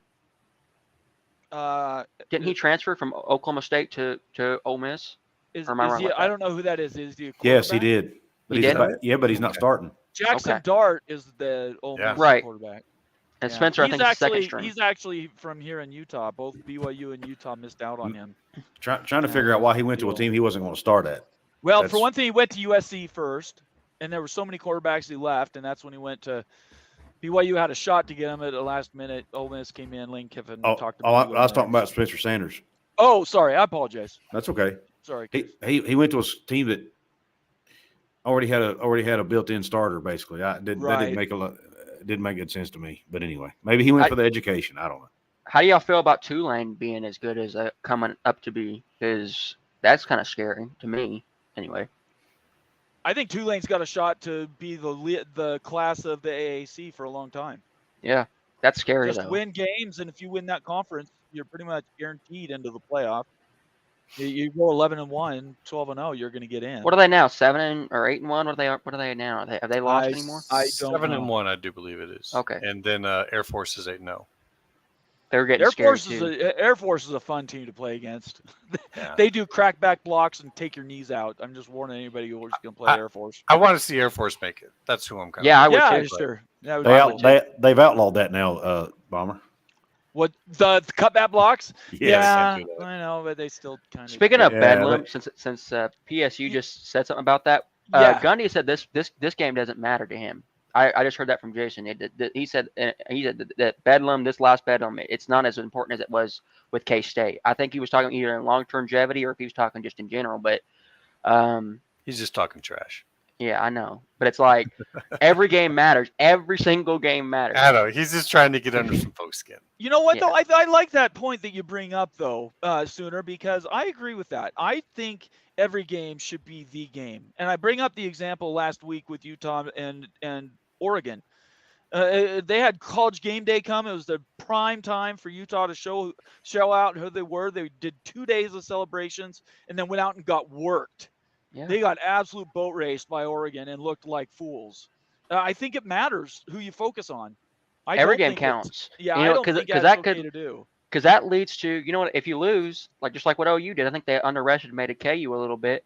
But if you lose, that could hurt your chances, going to a Yes. playoff or a bowl game. That hurts you. So that's every game matters to me. When OU loses, that frustrates me because it's like, you were this close, to doing something right. Yeah. And now you've lost. Now you have to work for it. Now you really have to earn it. Yeah, And it would take Either us school. going, and now it's taken us going 11-1, and then winning the national or the Big 12 championship, and proving ourselves. So Right. now it's going to take a lot more work than what originally if you would have lost at the end of the season. You're exactly right. Really quick, this note from PSU Netwood a bit ago. Okay, let's see this. So who is going to sing "I Wear My Sunglasses at Night"? This is the picture right there, PSU Netwood. If you're still there, we did talk about this earlier. The blue dot is on, and that cat's recording. So you have all our support. We're voting against Michigan too. So I love that comment, though. Anyway, all How right. do you feel about well, Penn State? You think they're going to step it up? Say, I'll say really quick because there's Big Ten people in the building. I would just say I picked Penn State to do really well this year, but I still think they're the third best team in the conference. So yeah. Moen and Immaculate, what do you guys think? Yeah, James Franklin is one of the worst coaches in America. He makes is really the- bad decisions. I He know that. is the John Cooper of Penn State. He recruits. He gets these fantastic recruits. Every year, he's a highly rated team. He comes in and loses to his rivals. He will lose to Michigan this year. He already lost to Ohio State. It's James Franklin. Well, and also obviously Coos, you guys played him, so your opinion is also accepted. I didn't mean to leave you out. Sorry. No, Penn State. Yeah, I don't. Yeah. I mean, I don't know enough about him to judge Franklin as a coach. But I can see where people would say that because he does seem to. I mean, when I was doing my preview for that game, I mean, they are freaking loaded with talent, man. I mean, they got one of the most talented rosters I've seen. There's They've a got lot of people that they've got win the NFL Natty. players at almost every position. I mean, it's Yeah. crazy. Yeah. So for them, if they don't make the CFP, something's wrong. Also, for the Texas, if there's any Texas fans in the chat, I'm sorry to say this, but I think K-State might beat you. I think K-State might do it. And if that's the case, it's going to be a flip. I do. I have nothing against Texas when we're not playing them, but I think K-State might have enough power to beat Texas. I think because, it's overdue for the coach. Very fair. Immaculate, what do you think about Penn State? The problem with Penn State is that any week now, they could turn into the team that they're supposed to be. But until that time, they're underperforming drastically. Their defense is playing well. Their defense is full of studs. They've got great players in skill positions on offense. I'm not quite sure about their line right now. It's maybe could be better, but honestly and truthfully, it's their quarterback that's not impressing me. And Right. I don't know if that's just they don't have a good quarterbacks coach to really build these guys up, but that guy has talent and he is underperforming, and I don't know why. But maybe they show up and all of a sudden become the team that they were supposed to be, and whomever is showing up against them that day is going to have a very bad night. And I mean, it'll be like what happened to Iowa, but that wasn't due to Penn State being amazing. That was just Iowa being Iowa. Who's Penn PSU State playing next? Sorry, let me say this really quick. PSU Nitwit said we're gonna love them when they beat Michigan. You guys go beat Michigan. I will do. Yeah. I will do a 5-minute thing on Penn State. Go I get will that give done. her a traction on James Franklin if he I- goes in I there will- and beats Michigan. Absolutely support you. All right, go ahead, Sooner. What were you gonna say? I said, who does Penn State play? Is it Michigan next, or who is it next? They play Maryland next at Maryland, then Michigan at home, Rutgers at home. I think Penn State's got Maryland perfectly, but I don't know about Michigan. It's going to be a toss-up game. It's going to be one of those games. It's at home, and Penn State is better at home. It's at home, but it's not a whiteout game. And it's early, and it's a morning game. Yeah, it's a noon game. They're not as good as the night games in Happy Valley. I'll Yeah. say that right now. I'm glad. So, go ahead. I'm glad we don't have to play Baylor this year. Yeah, have been a so pain. we're talking Baylor right now. How we doing, R Web? Good to see you, man. Hey guys, can you hear me? We can. Gotcha. Yeah. How you doing? Excellent. The Hey, infamous happy R to- Web, the famous R Web, man. What's up? Hey man, now I got a bone to pick with you now. Uh-oh. What is that? Well, you see my background, so you know I got to defend Baylor TCU now, right? Oh, I got you. Okay. Do it. So you were listening in and just not commenting. I see how it is. Yeah, I was just waiting for you to just, lay it all out. But no, actually, seriously though, man, the way you laid out your case for the issues with the schedule, I totally agree with you. I mean, I personally, just my opinion, I would have gone with a potted model myself. Mm-hmm. Yep. Just to protect for those sort of things, right? Mhm. And make sure that for regionally wise, you're playing those games every year, and then you can still, by pairing off with, 2 in each other pod throughout a 4-year cycle, get everyone to do home and homes, throughout the whole conference. Right. Well, in my opinion, minimizing travel. So I totally agree with you. I will say though, in terms of Baylor TCU, if I could make a quick defense of that Absolutely. rivalry, if you will. Mhm. So goes back to 1899, Okay. and the only reason why it stopped being continuous was the breakup of the Southwest Conference, and Okay. even then we tried to play each other.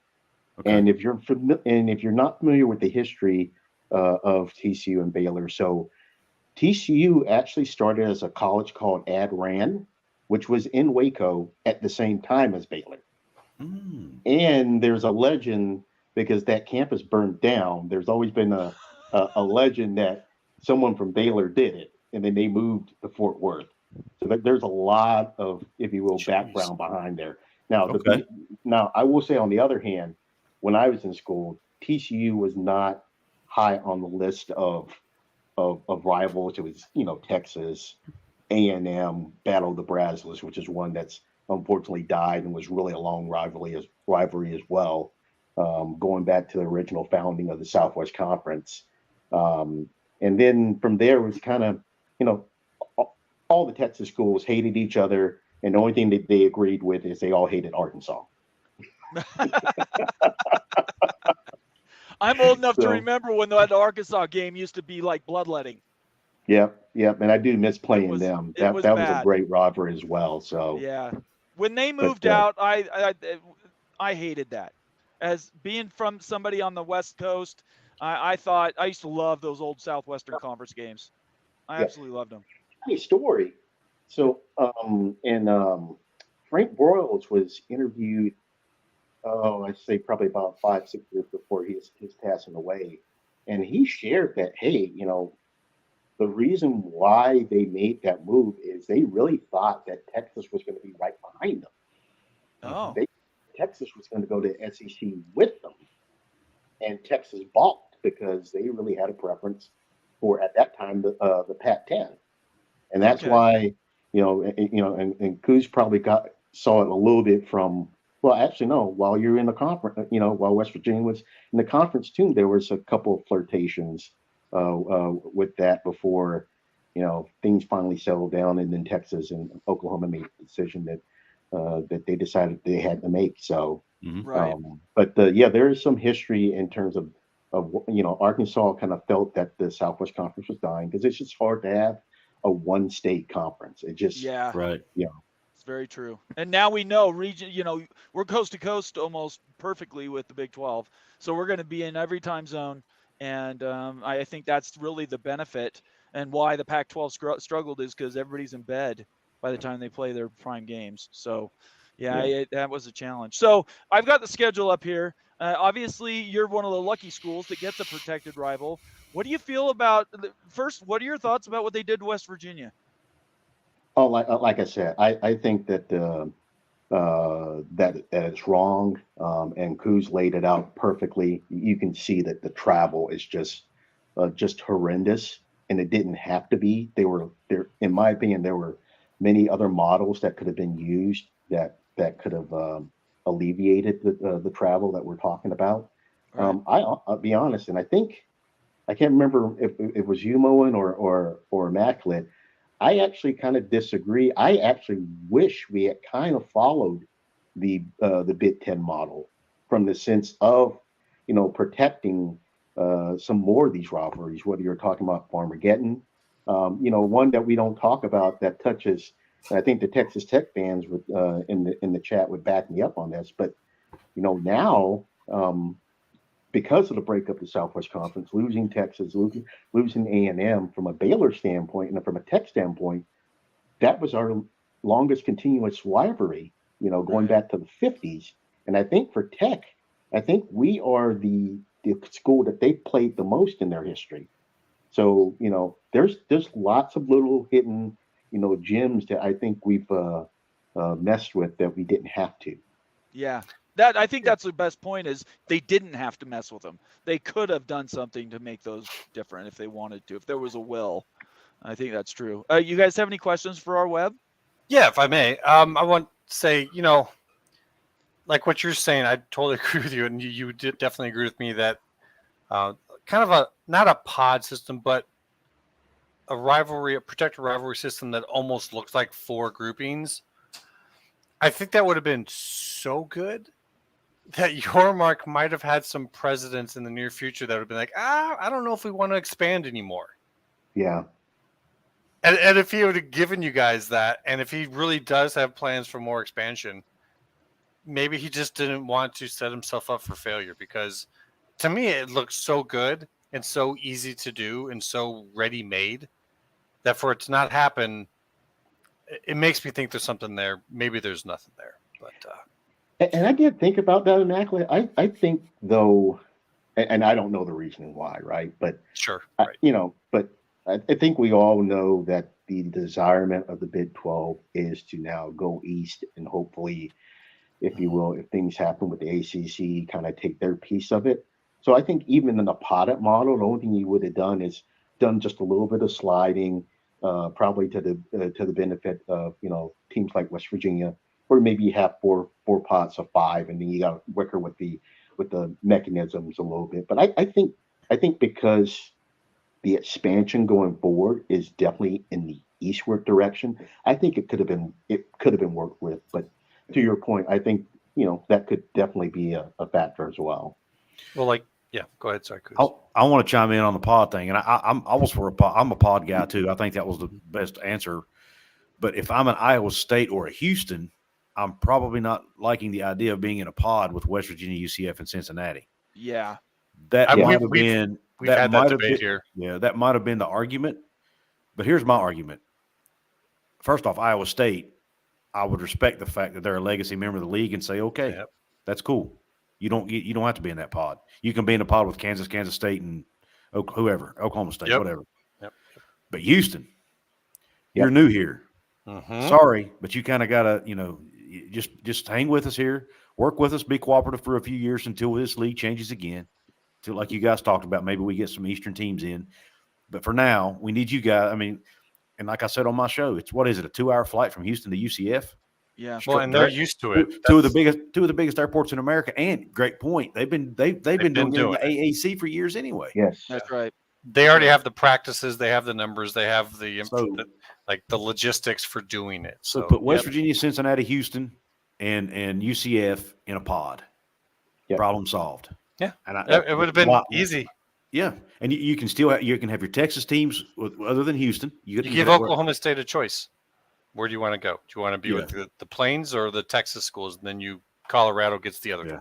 Yeah. I mean, to me, Yeah. it just if it was, I guess it's too easy. It makes so much sense that nobody wants to do it. You know what I mean? It's Yeah. almost like Or if they did it, no one would want to do anything else after that ever again because yeah, it would have been.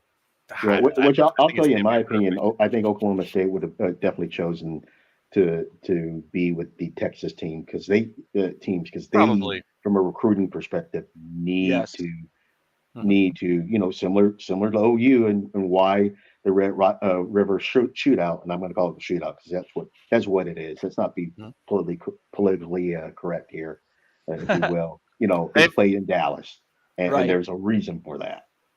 And they've earned the choice though by Gotcha. over Colorado. Like Colorado, you'll go wherever Oklahoma State does not want to go because Well, and and even with Colorado, you could have, in that you put Oklahoma State with the Texas schools. Colorado, you could very much say, look, guys, we're reuniting you with your old Big Eight rivals in Kansas State, and Iowa State, who, oh, by the way, have significant alumni presence in your state. So, that's kind of the sweetener of, dude, I get it. They may not be I don't think there's really a super sexy team in this league anyway. So so let's just call it what it is. But there's that sweetener for you, Colorado, because I guarantee you the KSU fans will travel, the ISU fans will travel, and I think as Kansas starts to grow into being good in football from a culture standpoint, you'll see them start to travel. Yeah, I agree with you. I think Kansas has an opportunity now with the new Big 12 to really stretch its legs if it wants to put in the money and resources. And I think there's a chance here for them. They've got new recruiting grounds, and you keep winning, that brings eyeballs, and so people want to be on TV as well. Go ahead. What were you gonna say?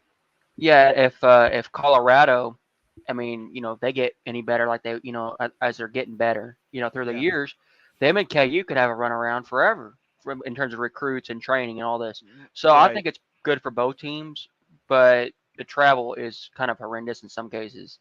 You know what I mean? Sure. And but this is going to have an opening for the Big 12, I think, and I think maybe it'll draw more people in. As an Oklahoma fan, as an OU fan, I'd be tempted to see how Colorado does because I grew up with the older generation, like grandparents and whatever, and I was always told stories like, "Oh, Colorado, we always play Colorado. Colorado, they're always good," stuff like that. And so I'd be interested to see if they can get back to some standard now that we're gone. OU and Texas is gone, and see if they can get some kind of good recruits out of Texas, like TCU or Baylor, or out of Kansas Right. or Florida because they have UCF in the Big 12. So maybe this would give Colorado and KU a chance to be something bigger than they were when we were in the conference. It's quite possible. Bo Stacker's comment here is spot on. The TV executives had a hand in this for sure. That's absolutely right, Bo. Bob Thompson owes a visit to me, probably in the next couple weeks. I need to follow up with him again. We're going to talk about this schedule in depth with him because I guarantee you he'll know probably the ins and outs of why most of these decisions were made that were way above what we know. All six of us have followed realignment enough to know that the TV executives, while they might not be the ones driving realignment, they certainly are the ones that are feeding realignment. And that attention to detail on the schedule is big. Maybe that's why there's only 4 permanent rivals, is because the TV they didn't want to tie down the West Coast trips. They wanted everybody to have a chance to play in Arizona, that late night window, like Moen said. I don't know, but we'll be. ask Bob Thompson. I think it's all. Yeah, I think it's timing. They do it for Yeah. at a time standpoint. Maybe I think that's maybe why they do it like they did. Yeah. It's above Yeah, but us, I think. But Go I ahead. think that the Kuz's point earlier, the Big 12 better not send teams like UCF and West Virginia and Cincinnati to Thursday night tilts, at Arizona and at Utah. That's just, or they better situate the schedule in such a way that you guys get compensated for that. Like a bye week afterwards. Right. Yeah, or before, or whatever. before, Yeah. Right. yeah. Because if you had to think about it, if you had a bye week before then, that would give you 13 days to plan, and then after that you'd have an extra 2 days. Mm-hmm. So that would be a way to make that work, and maybe that is a trade. That I could see that happening very easily. I know this, that you don't want to play BYU or Utah at night. I just saying it at home. Now, not in West Virginia. BYU plays at night in West Virginia. It's not quite the same thing. But coming west, it's extremely hard. It's easier for teams to go east than it is for teams to go west. Well, that's going to be the fun thing I think about this conference is there are a lot of places where you don't want to have a night game. That's true. Yeah, Oklahoma State's another one. Absolutely. And I'll give you another one. And I think Sooner Lemon will probably agree with me with this is, Ames is not a fun place to go to at night, especially in November. Right. Yeah, that doesn't sound pretty. I'll tell you that. No. Just saying that sounds pretty tough, actually. I was pleasantly surprised when they didn't bring Oregon and Oregon State into the Big 12, because that would have been something to see, in my opinion. It would have been great. It would have been a dream scenario, though. Washington and Oregon were always going to go to the Big Ten. So, yeah. All right, guys, this has been a fantastic show. Webb, you need to make this more of a regular thing, man. I know you and I have talked several times about you being a contributor. I would love to have you on more often. I really appreciate your opinion. And, boy, we have some great discussions on Twitter, and I would love to do more of this if you want to. Yeah, absolutely. All right. I'd like to be on the show more, too, so I'll be Oh, here. really? Yeah. All right. Sooner, do you have a Twitter? I'll probably have to send it to you. Yeah, you will, because you didn't give it to me in your email. Yeah, I'll send it through the email. Okay, yeah, I need your zip code. Can you just give me your zip code? Maybe I'll just write it down. I emailed it to you. Oh, you did? Okay, because Yes. I got to get that towel out to you. Yeah. But I appreciate it. Yeah, absolutely. If you guys want to be contributors, I'll add you guys to the group, and we can talk about being on different shows throughout the week. I'm also Very sometimes cool. on Jason's show when he needs Okay. me. We talked about that. Great. I've been trying to get on Unfair Sports' channel for a while, but we'll see how that works out. G Brew says, thanks, Bomber. Next time, filter out the Sooner attitude. Are you talking about me? Did I say think something? he's talking about our new friend. Oh, Sooner about Lemon. Sooner You're talking about Lemon, Sooner yeah. Lemon. Okay, well, Bingo. he's a friend of mine. That's a Kansas G Brew, State. but I Yeah. appreciate Sooner it. Bringing a Sooner on a Big 12 show is kind of dangerous. It is. Look, I getting understand. I some appreciate takes. it. It's my show, though. That's what I I know. say to that. I have no issue with it. I'm just telling you. I know. I'm teasing. Yeah, just so Totally. long as you don't bring on any horns or Aggies, we'll be fine. And I haven't done that. Not once. I haven't brought Texas A&M or Texas on this show. Never. We can all agree on that. I'm an Oklahoma guy. I've always loved Oklahoma. I have no animosity towards Oklahoma whatsoever. Yeah, 70s, Just 80s no SEC Oklahoma. chanting. Not until we play West Virginia. So until then, we won't have any differences. Yeah, I mean, absolutely. That week, I'm not a fan for sure. Well, Right. and I'm looking forward to the trip for you guys being in Provo too sooner. It's just So like we're with not me and getting out that easy. with the Sooners in Texas. We have our bad Right. blood between us. That's when we play. But other than Right. that, Well, that's all well and good. I missed Yeah. Baylor this year. I wanted Baylor to be an annual deal. That we've had a great time playing them. hey, at least we didn't have to play them. That Well, saved you us. got lucky. I think Baylor's a sleeping giant. I really do. Has been for a while. We're cyclical. Yeah, you gonna get rid of Aranda? It sounds like I think they're going to give him one more year. Yeah, that's risky, I'm man. not. I can't say that I necessarily agree with that because I'm concerned if you go back to last year, and I would say from the Kansas State game on, actually, honestly, after we played OU and had, still everything in front of us, that team collapsed. Yeah. And then it flowed into this year. And I think there's some roster issues, there's some talent evaluation issues that make me concerned. And I'll be honest, even when we made that hire, so in our history, we've not had good luck with coaches that have not had previous head coaching experience. Right. And I think that's showing up again. I thought it was telling after the UCF game, or at what was it, the end of the third quarter or the end of halftime, you guys were getting blown out, and it wasn't the coach that got you guys all going. It was the offensive line coach that Yep. got you guys going. The lack of passion, I think, is a thing. We had that here at BYU with Bronco Mendenhall. Great coach, but had no passion, and it drove me nuts. So, Yeah, that's your old guy, Eric Mateus. it is. I Yeah. do think though, if Yeah. a team can have a good coach and it can have all the passion in the world, but if you don't have a team that's willing to do what it takes to win, Right. then there's no use having a coach that is passionate, right? So Oh, it's like, sure. Sure. you know, Baylor could have a great team, and it could be just the coach, but they could also have a good coach, but it's a team that's sleeping. Can in I that say regard. something? Yeah. Half the job of being a coach is picking your players.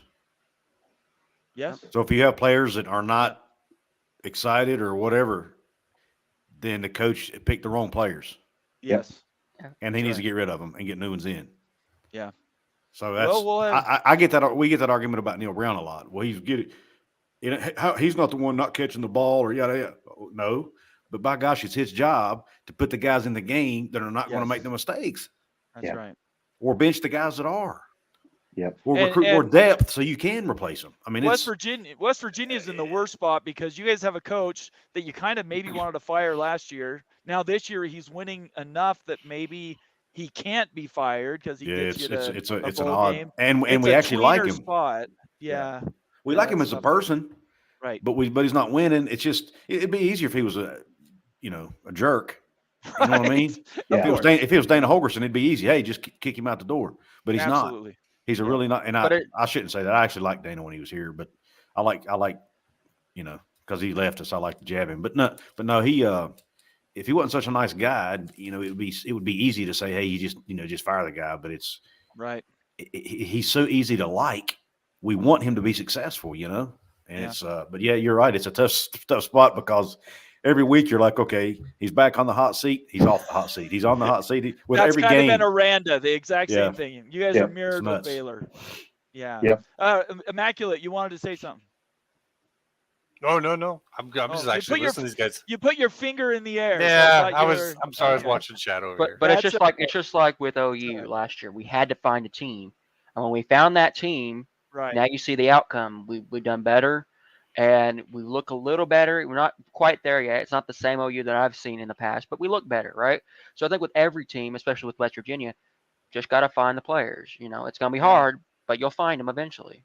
This is what Kuz was getting at. Opie Didon says, Kuz, the worst thing is if he wins enough just to stick around, just to drive the fan Yeah. base crazy. And that's I what's agree. happening right now. And it's the exact same thing that's happened to Baylor. It's a tough position to be in as a fan. All right, guys, we've almost been 2 hours. Thank you so much for being here. Kuz coming on. Thank you, man. Coming out of the wings. Appreciate you being here.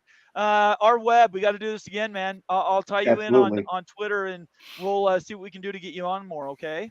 Sounds good. And then Sooner Lemon, you do too. Get me your Twitter. Understood.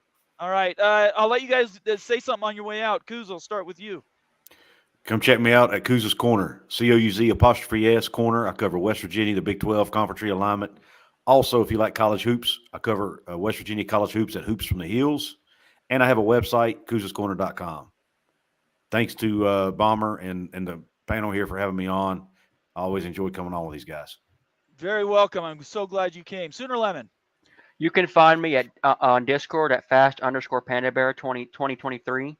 I'm mostly on. I talk about anything football or whatever. I'm in a bunch of groups that are football. You can find me anywhere. It's just anywhere. Just kind of try to find me. You know what I mean? but Boomer Sooner, and we're winning that title, man. Okay. All right. Boomer Sooner. I love it. R Webb. Hey, again, great show. Thanks, guys. Really enjoy it. Sipping Bears, and oh, by the way, definitely recommend checking out Kuz and his content. Great stuff. Absolutely. I couldn't say it anymore. Kuz's show was fantastic, and I'm a sub. So, Immaculate. Hopefully you guys know where I'm at. I'm Immaculate View on X, and I'm also, of course, here, Mafia Show. Hopefully soon we'll have some big things to talk about in terms of realignment moves happening. That's tend to where I be focused. So I've been a little bit quiet here lately, but I do have a feeling that November might be a month to remember. Very good. And Moen. R.I.P. Bobby Knight. Yeah. When my time Yes.